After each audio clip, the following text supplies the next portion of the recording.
And I'd like to say at the outset that I am not a tree expert by any stretch of the imagination. I'm just somebody who loves trees. And in my talk today, I'm going to tell you a little bit about the hospital I live beside. I'd like to share some of the trees that are there with you. And then I would like to finish up by telling you what I and my colleagues in the Astley Ainslie Community Trust have been doing to try and protect the trees.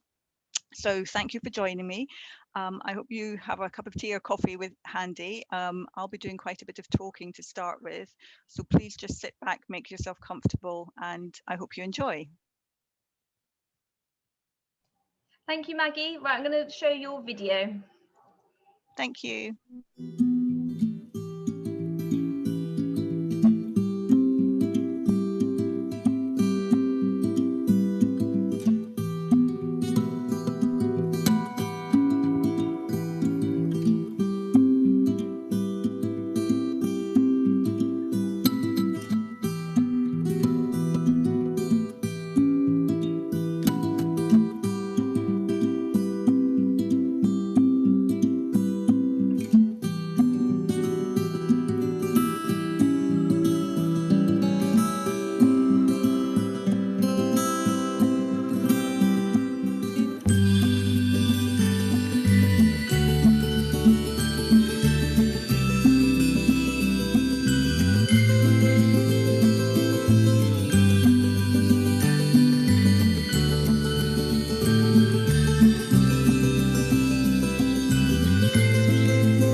Thanks for sharing that, Maggie. That was a really lovely introduction. I'm going to hand over to you.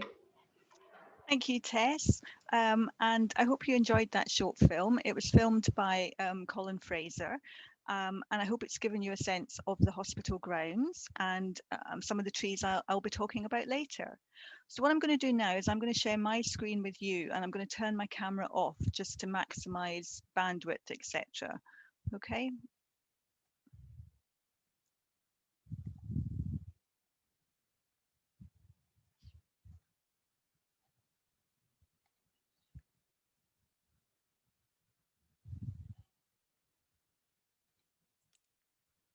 Can somebody just give me a thumbs up that you can see that picture? Great, thank you very much, Jeannie. Okay, so this is a story of an Edinburgh hospital as told through its trees. The Astley Ainslie Hospital in Edinburgh is situated to the south of the city on land that was once part of the ancient forest of Drumshoe, which surrounded Edinburgh to the south from east to west. This great forest was an ancient royal hunting ground, and much of the forest and the land it occupied was eventually gifted to the city by King David I in 1143 and became known as the Borough Muir, supplying wood and fuel and a place for livestock to graze. Legend has it that King David encountered a white stag in this forest, which may have prompted the founding of the monastery that became Holyrood Abbey in Edinburgh. In the 15th and 16th centuries, the area was used to isolate plague victims who were brought out here from the city to recover or die. They were housed in wooden huts and administered to by religious communities.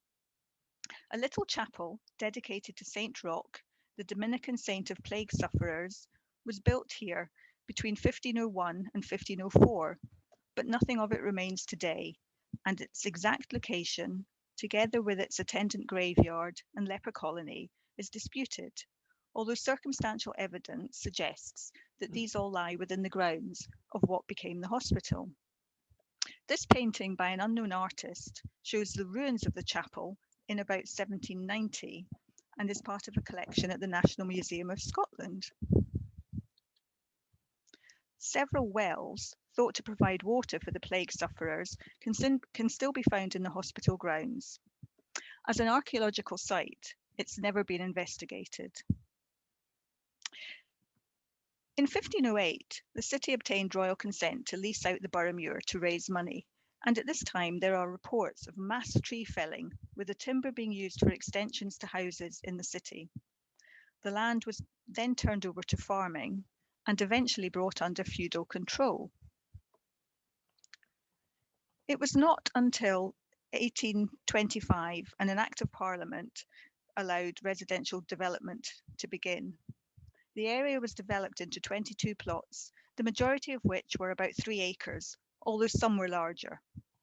The fews were snapped up by wealthy citizens who built large suburban villas and private mansion houses with carefully laid out gardens containing many species of trees and newly discovered plants from around the world during the early to mid-19th century.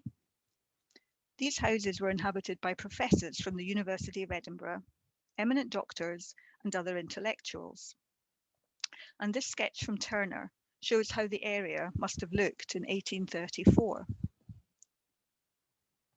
Sir Walter Scott regarded the building of these houses as a temporary evil and stated that, luckily, the trees are rising fast around these villas, and when they are partially hidden and overshadowed, the view will be much more beautiful than it has ever been. A map from 1852 shows the ongoing developments.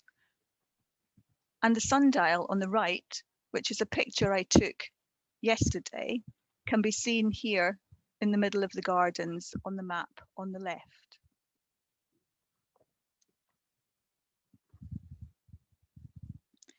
In 1921, following a generous bequest from Mr. David Ainslie, seen in the picture on the left, who was a wealthy sheep farmer who died in 1900, his trustees were able to purchase 4 of these villas and an adjoining 9-hole golf course, about 30 acres of land in all, for the purpose of erecting and endowing a hospital or institution to be called the Astley Ainslie Institution for the reception of convalescent patients from the Royal Infirmary in Edinburgh. In his will, David Ainslie had stipulated that his money should be invested for a period of 15 years so that his wealth would accumulate further before being used to establish the hospital. The plan was delayed, however, because of the Great War. Initially, the hospital was to be called St. John's, in memory of David's nephew, John Astley Ainslie, seen in the painting on the right, which today hangs in the boardroom of the administration building. John was very close to his uncle, but he sadly died at the age of 26 whilst in Algiers, leaving his considerable fortune to his uncle.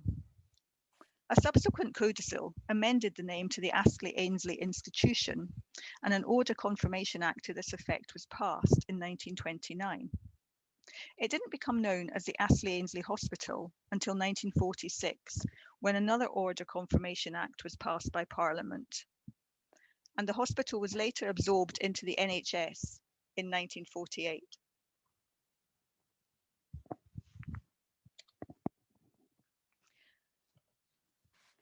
first 4 villas, which became part of the Astley Ainslie Institution, can be seen in this map from 1909. And together with their grounds, they made up a sunny south-facing site surrounded by many trees. South Bank, which you can see in the lower left-hand corner here, was demolished and a nurse's home was built on the site. Millbank, which is in the top left corner, was also demolished in 1929 and rebuilt as a single-storey butterfly-shaped pavilion. Canaan House, built in 1807, was originally a cottage, but it was extended in 1877 to twice its previous size, and it became the first medical officer's residence, but it's now the administrative centre. And Canaan Park was built in 1845. Previously, it was a girls' school, a private girls' school, and it was converted in 1923 to take 11 female patients from the Royal Infirmary of Edinburgh as an experiment. The new hospital grounds were laid out under the supervision of the botanist, Sir William Wright Smith, who was Regius Professor of the Royal Botanical Gardens and is seen in the picture on the right, and his nephew Ronald Edgar Cooper, who you can see on the left. Cooper was orphaned at the age of 4 and came under the guardianship of his uncle when he turned 16.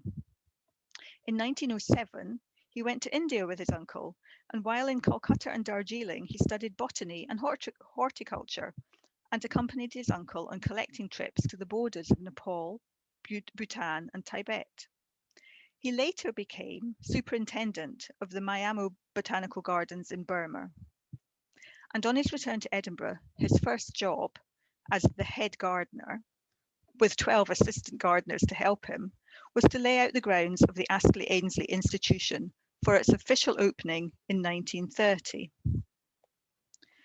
The Royal Botanical Garden connection and Cooper's own collections provided exotic seeds and plants for the hospital grounds. These included what are now some very large trees, the Rocky Mountain Douglas firs, for example, and the Japanese horse chestnuts, 10 species of rhododendrons from China, and a range of Himalayan plants.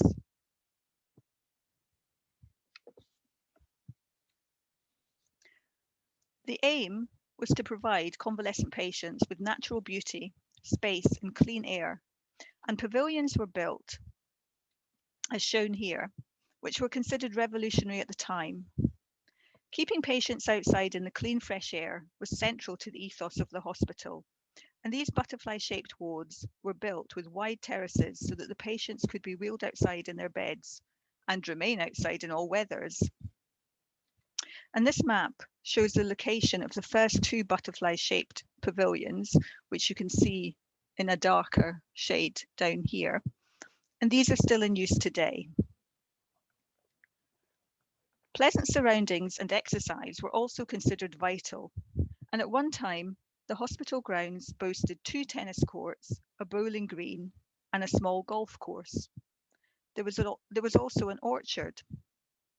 Unfortunately, the tennis courts have rather been taken over by the advent of many self-seeding trees and saplings, and the other one is not much better. The existing walls and trees of the villas were kept to give the feeling of parkland, and the hospital grew its own vegetables. A number of greenhouses were erected to supply plants and produce. And you can see the greenhouses marked up on the map here in blue. And the photo on the right is of one of the gardeners in one of these greenhouses. In addition to the kitchen gardens that belonged to the hospital, the occupational therapy department also had its own substantial gardens for the rehabilitation of patients. In a letter to the Scotsman, which is Scotland's national newspaper, writing in 1932, Mr. W. Stuart Morton wrote, "All citizens who have at the heart the preservation of beautiful trees and ancient relics should not fail to see what has been done at the new entrance to this institution. A winding footpath formed among the stately trees instead of their ruthless destruction, which is all too common. The very wall has been recessed in places to allow trees to remain. The roots of the trees have been banked up and turfed, and with the tasteful wrought iron gates, the whole forms a picture which is, in my humble opinion, the best bit of amenity planning that has been done in the city in recent years.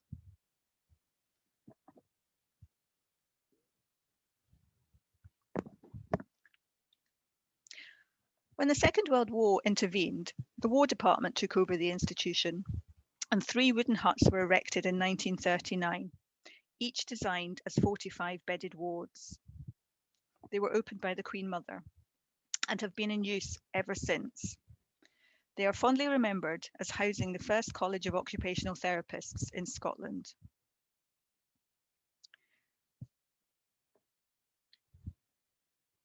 And it was after the war that the name changed from the Astley Ainslie Institution to the Astley Ainslie Hospital. Following the creation of the NHS in 1948, additional villas were purchased. Moorlands, which you can see here on the left, was purchased with its 5 acres of ground for £12,500, and it was repurposed for 42 patients. St Roch's on the right, and its 10 acres of ground, was purchased for £15,000 and could accommodate 31 patients. This brought the size of the hospital grounds to approximately 45 acres in total. And these photos show how the grounds of St Roch looked before the war. The picture on the right is looking south out over Blackford Hill and towards the Pentlands, for anybody who knows Edinburgh and the area. And the photo on the left are the grounds immediately in front of the house. And I'd like you to just pay attention to this little tree to the right of the fountain here. And this is how the grounds of St Roch look today. They are, and this is the tree, this is the noble fir tree, and unfortunately this is all that remains of the fountain, which was vandalised a few years ago. But you can see how the rhododendrons have grown up.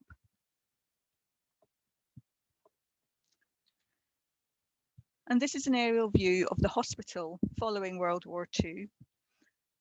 You can see the extent of the vegetable gardens up here and more here, and the occupational garden here. And you can see these butterfly-shaped wards and pavilions, which were built like this to maximise the light and throughput of air for the patients, and each have terraces round them for the patients to be wheeled outside. A few years ago, the NHS announced their intention to sell the site. Wards and departments have gradually been closed, and several of the gatehouses and lodges sold off already. Other buildings have been demolished. Provision is being made to relocate the remaining wards and staff to other NHS premises around Edinburgh.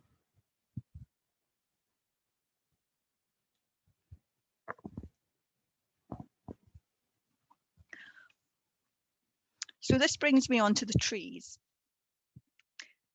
In 2002, the City of Edinburgh's development brief stated that the Astley Ainslie Hospital grounds were the most extensive and complete Victorian urban landscape left in the south of Edinburgh.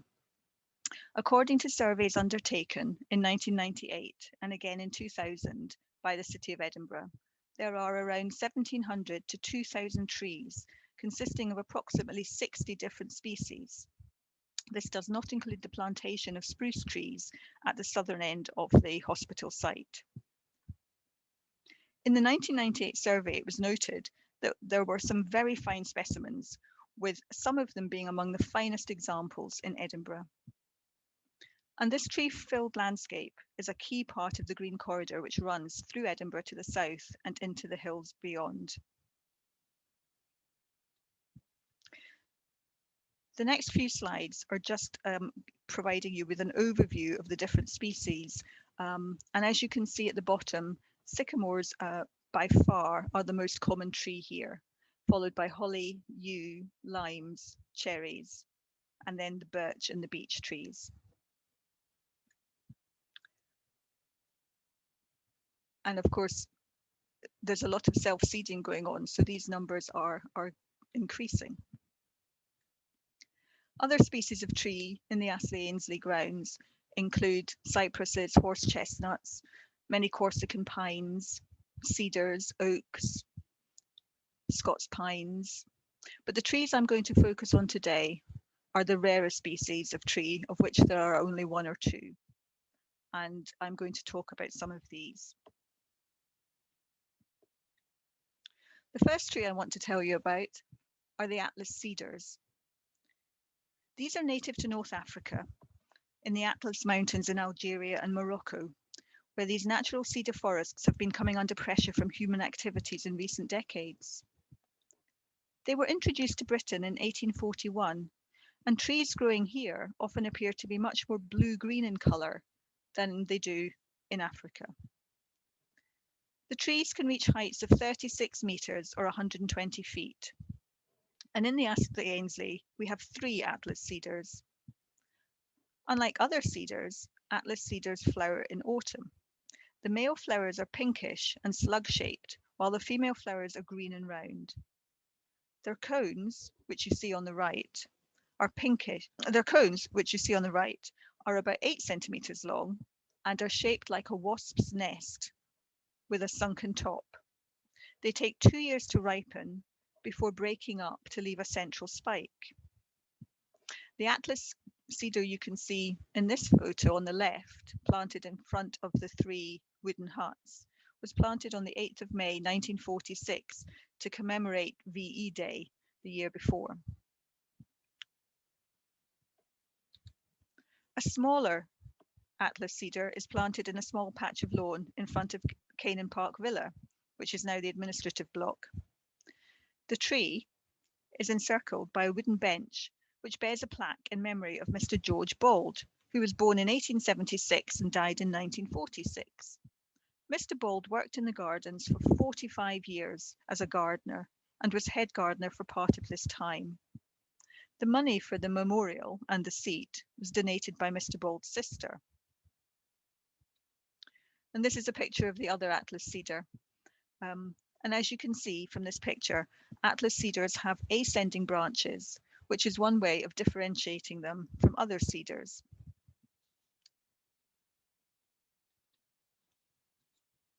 The next tree I want to tell you about is our one and only Bhutan pine. Bhutan pines are native to Nepal and the Himalayas. They were introduced to Britain in 1823. They have attractive bluish-green foliage, as you can see, and orangey-pinky bark. They can reach heights of 35 metres, 115 feet tall, and our specimen tree here is nearly 29 metres. It measures 28.75 metres in height, and it is believed to be the largest of its kind in Lothian. Its floppy needles hang in bunches of 5 rather than 2. Female flowers are tall, stalked, and greenish-yellow in colour, and appear individually, as you can see in the photo in the right. Male flowers are yellow and appear in clusters, but not until June. The Bhutan pine has long banana-shaped cones.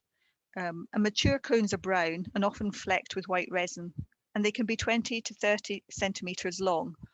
And a favourite pastime with many people is picking up these cones, and they're in great demand. People like using them to make Christmas decorations and things like that.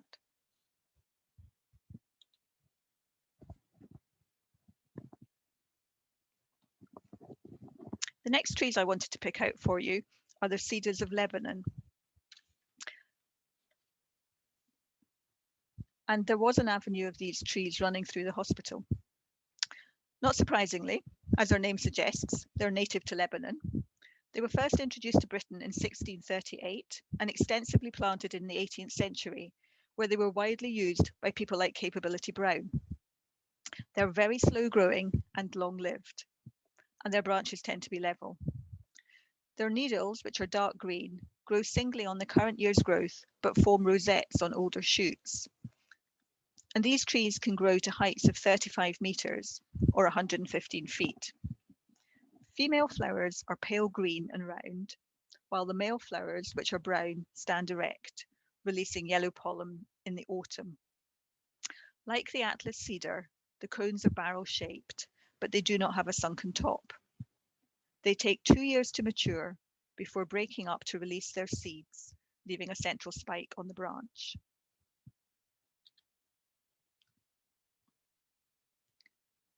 Deodars are native to the Himalayas.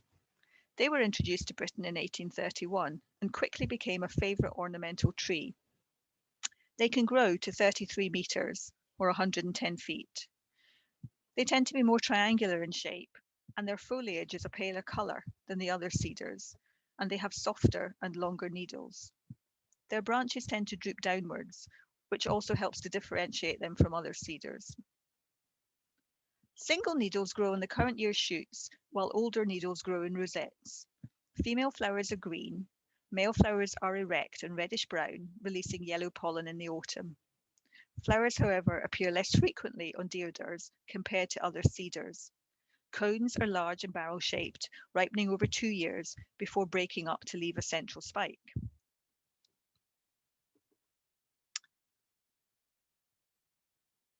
We have 2 holm oaks in the Astley Ainslie, and these are both firm favourites with people walking through the grounds. They are native to the Mediterranean, and they were brought over to Britain over 400 years ago. They're very hardy, and as can be seen here, unlike most of the other oaks, they are evergreen. Young leaves are spiky, and this is what gives the tree its name, with holm and ilex, both meaning holly.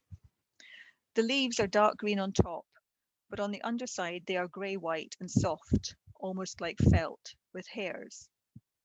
The older leaves lose their spikiness, which is what you can see in the picture here. These trees can grow to 27 meters, 90 feet tall. They are usually round-headed in appearance. Long yellow catkins of male flowers appear in June, and the light green acorns produced by this tree are smaller and more enclosed in their scaly cups than some of the other oaks.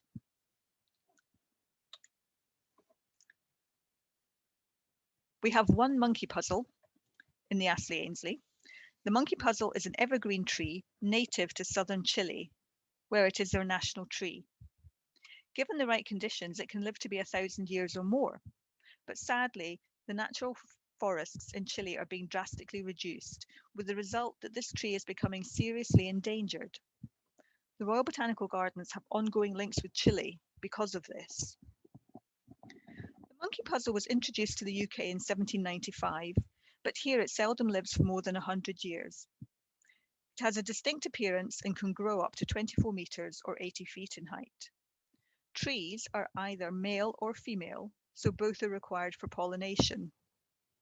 Male catkins are 10 centimetres long and appear in clusters of narrow green stamens after 150 years of growth. Female catkins are spiky cones and appear singly after 50 years of growth. The cones are green with gold and have hair-like edges. They grow at the tips of the long arms, take 2 to 3 years to ripen, eventually turn brown and release their large brown seeds. The seeds, which are only produced once a tree is 50 plus years old, taste like cashew nuts and were an important food source for the Araucanian people, hence the tree's scientific name Araucaria araucana.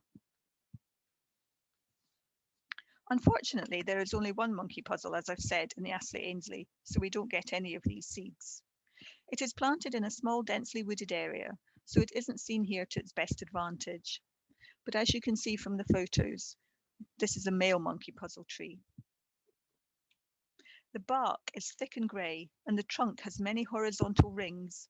It has been likened to an elephant's foot. Triangular spiked leathery green leaves grow in long arms and can last for over 20 years. These arms are arranged in a spiral around the trunk, which is why it is thought to be confusing to a monkey to climb.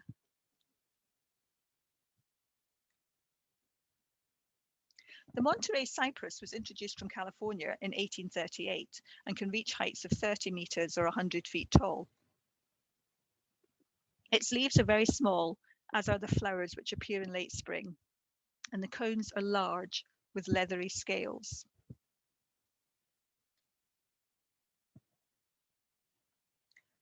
Noble firs, which are my next tree, are native to North America and were introduced to Scotland in the mid-19th century by the Scottish tree collector David Douglas.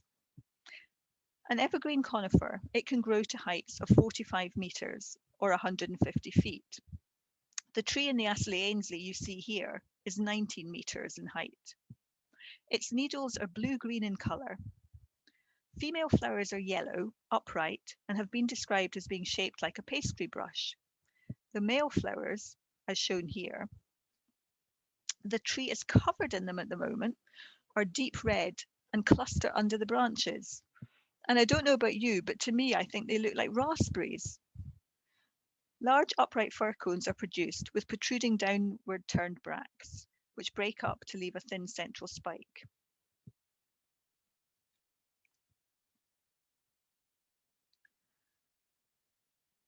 We have two Spanish chestnuts in the Astley Ainslie. These are also called sweet chestnuts and are native to the Mediterranean and were probably introduced to Britain by the Romans. Young trees are tall and narrow with many low branches, but they spread out more widely as the tree ages, as you can see from this tree here. These trees can reach a height of 30 metres or 100 feet. This tree is probably contemporary with the house, St. Roch, in whose garden it was planted.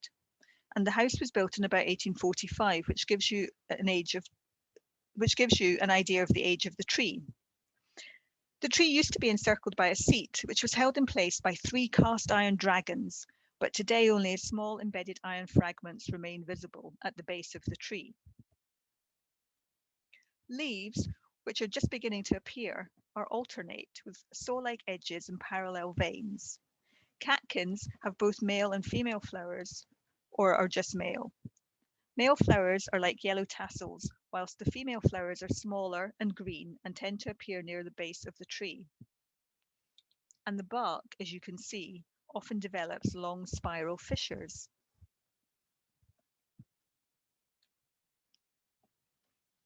Our Turkey oak is one of the oaks introduced from Turkey in the second half of the 19th century. They are quick growing and make a distinctive ornamental tree, reaching heights of 38 metres or 125 feet. This Turkey oak, to the north of the Millbank Pavilion, is one of the largest specimens in Edinburgh. Although it is a deciduous tree, it keeps its leaves well into the autumn, and in younger trees, the withered leaves may remain on the tree all winter.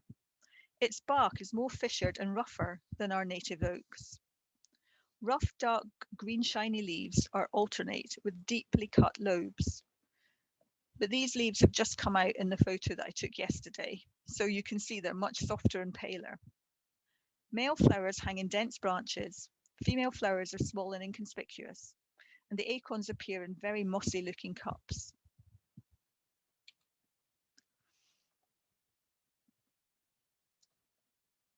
This is a picture of our Wellingtonia. This tree was brought to the UK soon after it was discovered in America in 1852, and it was named after the Iron Duke who died in that year. An avenue of these trees was planted in his Hampshire estate in 1857.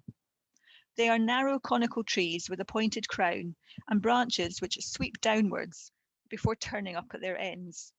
In the UK, it can grow to heights of 46 metres or 150 feet, though this tree, when we measured it, was only 25 metres tall. Its thick fibrous bark, it has thick fibrous spongy bark with soft ridges, and it is fire resistant because it contains no resin. Its cones, which are green when immature, take up to 2 years to ripen, turning brown and becoming corky. They have scales with a characteristic groove in them, as you can see on the left. And lastly, I wanted to share with you the Dawn Redwood, which some of you will recognise from Steph's tree stewarding workshop yesterday, because this was a tree that chose me yesterday. Until 1941, this tree was thought to have been extinct for over 2 million years, when botanists in China found more than 100 of them. Seeds were collected and distributed to tree collections in North America and Europe, and it was discovered that this tree can be grown from cuttings. The trees are narrow and conical in shape and can grow up to 20 meters or 65 feet tall. The bark is a lovely reddish-brown colour. Branchlets appear opposite each other in pairs on reddish-brown twigs, and the needles, which are flat, turn brown from their tips before being shed in the autumn. It is not widely planted in Scotland, however, because the climate is apparently too cold for it to do well. Nevertheless, one was planted here in 1997 to commemorate the 60th anniversary of occupational therapy education in Scotland, which began here at the Astley Ainslie.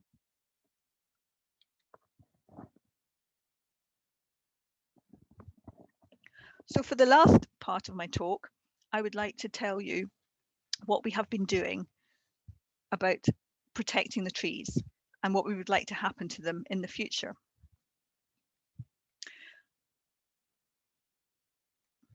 The Astley Ainslie Hospital lies within the Grange Conservation Area in Edinburgh, and trees within conservation areas are covered by the Town and Country Planning Scotland Act of 1997.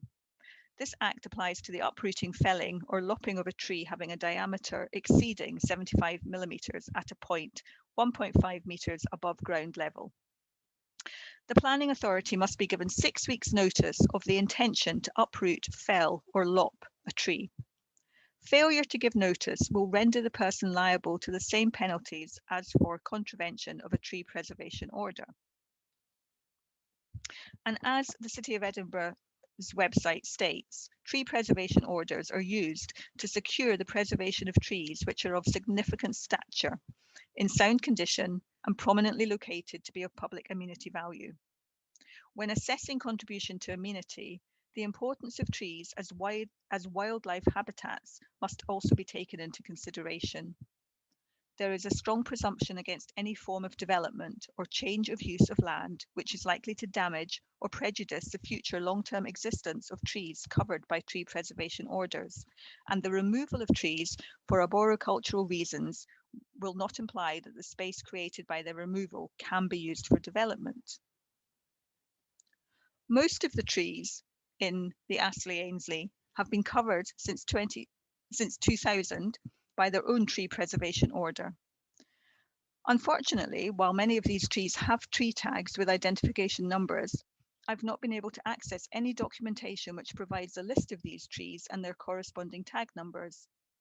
Instead, trees in the Astley Ainslie are listed in groups, an example of which you can see here. And a corresponding map shows the areas subdivided into these groups. But as you can see from this image, which is taken directly from the website, the quality is so poor as to render it next to useless, because I can't even make out which groups are represented by these divisions. Last summer, those of us who use the site regularly, and there are public rights of way through the hospital site, were dismayed to come across tree surgeons cutting down several of the trees. These included some of the wonderful cherry trees which flank many of the access roads through the hospital, and also some of the cedars. When questioned, the tree surgeons informed us that the work was being undertaken as it had been requested by the NHS. Inquiries were made by several people, including myself, as we could find no indication that planning permission had been given for this work. What we did establish was that planning permission had been applied for in August last year, but that the accompanying tree report undertaken in June was not available to view online, and it was not made available until November after much correspondence and the intervention of a local Green councillor. And planning permission to undertake tree work, which had already happened, was granted retrospectively in December. The tree report included a survey of 171 of the trees within the hospital grounds. a very small percentage of the 2,000 trees that there are. And it differed significantly from the Tree Preservation Order of 2000 in terms of identified species, with only the sycamores, wild cherries and limes listed as being the most common.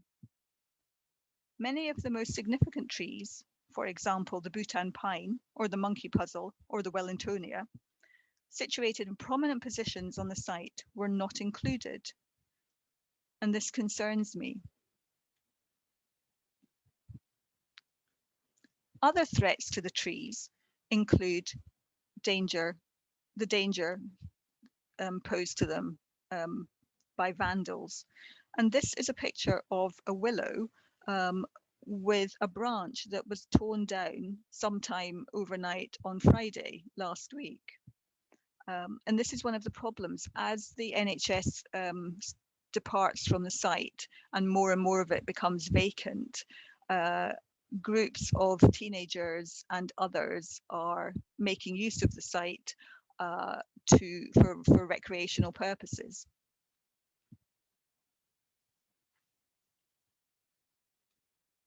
On a more positive note,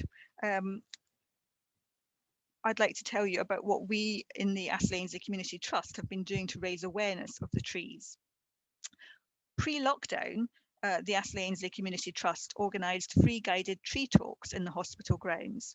And this picture shows one of these walks being led by a former Astley Ainslie Community Trust executive committee member, Willie McGee, who's a forester. And Willie has worked in community forestry and ecological restoration in Scotland since 1990. So he's well versed in the trees. Since joining the Astley Ainslie Community Trust last year, I have re-established a Befriend a Tree scheme. We cannot ask people to adopt a tree as we don't own the land that they are on. So consequently, we are befriending the trees. We have dedicated tree pages on our website, and information on how to befriend a tree can be found here. People are encouraged to select a tree that means something to them and to befriend it. They are encouraged to take pictures, make drawings, do bark rubbings, press leaves, write poems, basically anything they might think of that they'd like to do. And we provide a pro forma on which they can record such details as the height, the girth, the location of their chosen tree. And once they've submitted it, accompanied by photos, we turn these into their own individual posters. And shown here is an example of Enid's poster celebrating the Douglas fir, which she chose to befriend. We also provide an interactive map showing the location of the trees which have been befriended. And when you go onto the website and you click on one of the tree icons, the name of the tree appears in addition to its Latin name, the name of the person who's befriended it, the number on its tree tag if it has one, and a picture of the tree. I've also been running publicity campaigns using social media, primarily Twitter, but also Facebook, to raise awareness of the trees and the potential dangers they face. The cherry trees are particularly spectacular at this time of year, and I was very fortunate that when asked by me to befriend a tree, Ian Rankin chose to befriend one of these magnificent white cherries. His chosen tree lies next to what was an equally lovely tree, which was sadly felled last year, despite being classified in the tree report I showed you earlier as being in a fair structural and physical condition and recognised as having a high amenity value. Instructions for this tree to be left as a 2-metre monolith for biodiversity were included in the tree report. Go figure. Ian has been very kind and has tweeted and retweeted for me, well, for the Astley Ainslie Community Trust. His reach on Twitter, he has 181.7 thousand followers compared to my 113 followers and the Astley Ainslie's 222 followers, has meant being able to spread the word much further, and we're indebted to him for doing this. A single tweet by him about the cherry trees in the Astley Ainslie grounds earlier this month received 773 likes, just for starters. A tweet from me on the same day thanking him for meeting to befriend a tree got 143 likes, which I can tell you is a lot for me. The Astley Ainslie association with the Royal Botanical Gardens here in Edinburgh is still alive and well. We are also indebted to David Knott, who is currently the curator of living collections. Last year, David raised money to help preserve the magnificent avenue of redwoods at Benmore Botanical Gardens by hugging 350 trees. One of my colleagues on the Astley Ainslie Community Trust Executive Committee read about this, and so we decided to ask David if he would befriend a tree for us, which he very kindly did. No prizes for guessing which tree he chose to befriend. And once again, Twitter helped us to spread the word.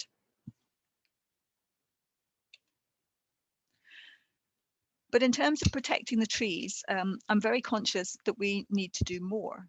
And some of the things we need to do involve upping our publicity campaigns and national press coverage. And I'm very pleased to be able to say that I have a photojournalist who has kindly agreed to come from one of the national newspapers and is going to do an article on the trees and the people who have befriended them later on in the month. We also need to continue our conversations with local councillors and our MSPs to protect the trees if and when there is future development. The Urban Tree Festival, in its first couple of days alone, has reinforced to me just how important it is to connect with other groups and individuals. I have connected with so many people who have inspired me with their passion and who have generously shared their knowledge and expertise in the sessions I have attended. Steph's tree stewarding workshop yesterday is just one example of this. And some of the people I have just met are here today, and I want to say thank you very much to them for coming. I want to say thank you to everybody for coming. It is also important to establish or maintain links with other local and national groups, and this includes the NHS. This is not something that we have had much time to focus on, but we must. We all have the potential to provide each other with so much support and to share our knowledge if we work together. I would also like to see every befriended tree with a label such as one of these heart-shaped tags to indicate that this tree is loved and valued. I'm currently trying to raise some money to buy a supply of these tags. I have also made inquiries about ordering some tree labels such as you see on trees in the botanics and as shown in the right. I think both would help to encourage people to see the trees in the Astley Ainslie as something to respect, to enjoy and to protect.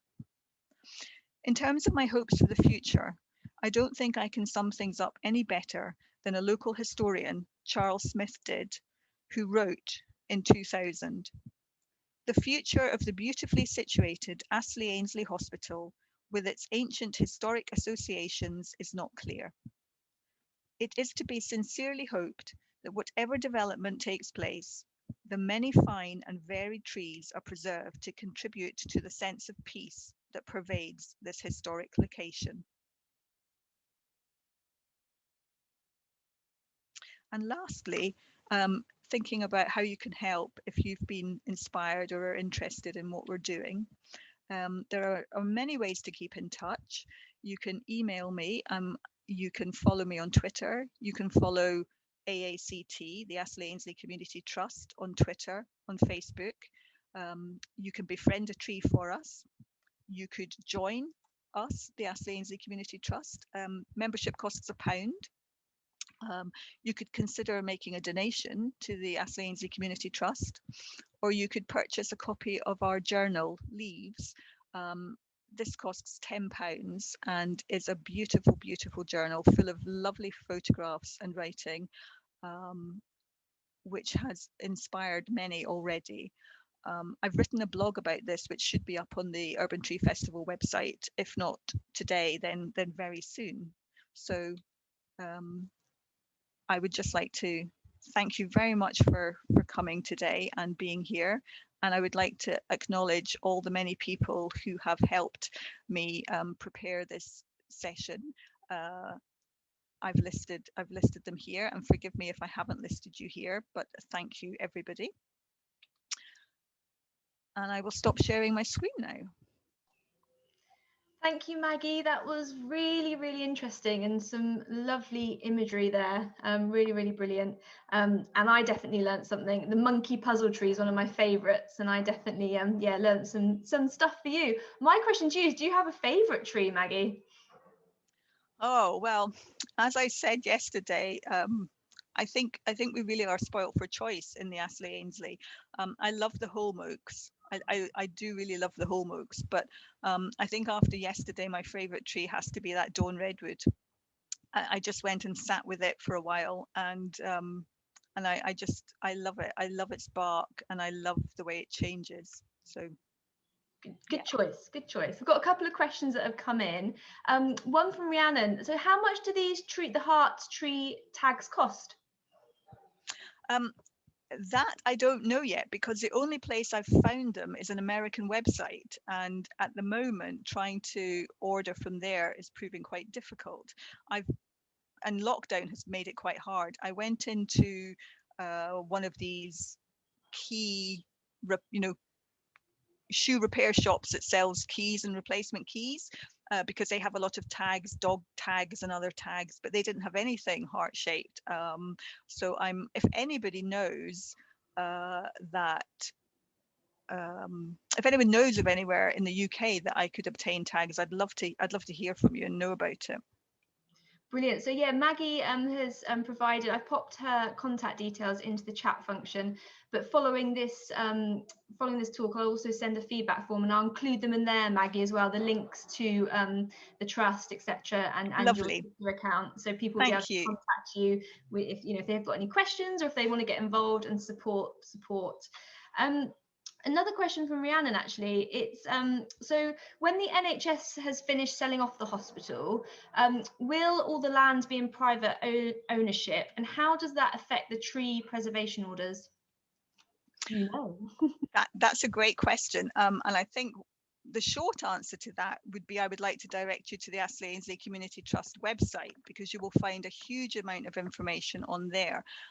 What we as a trust are doing are looking to see how the community could look to buy some or all of that land, to keep it in community ownership.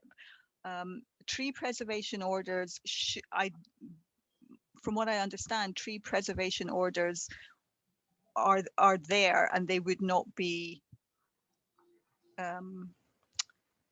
if the tree preservations are on the trees on the land, irrespective of what the land is being used for.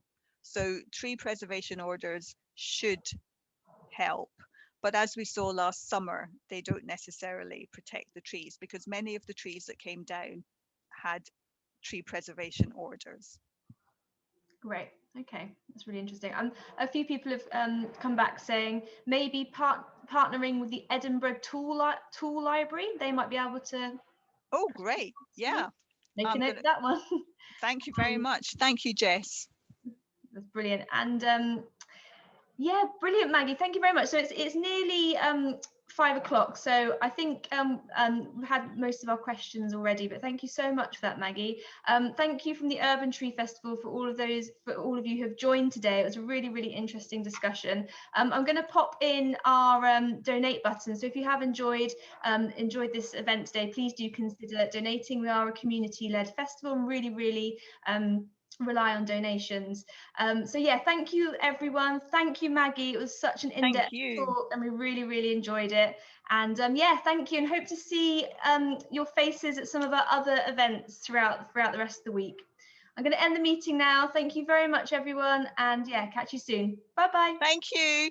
Bye, Maggie. Thank you. Thank you, Tess. Thank you, everybody. Bye.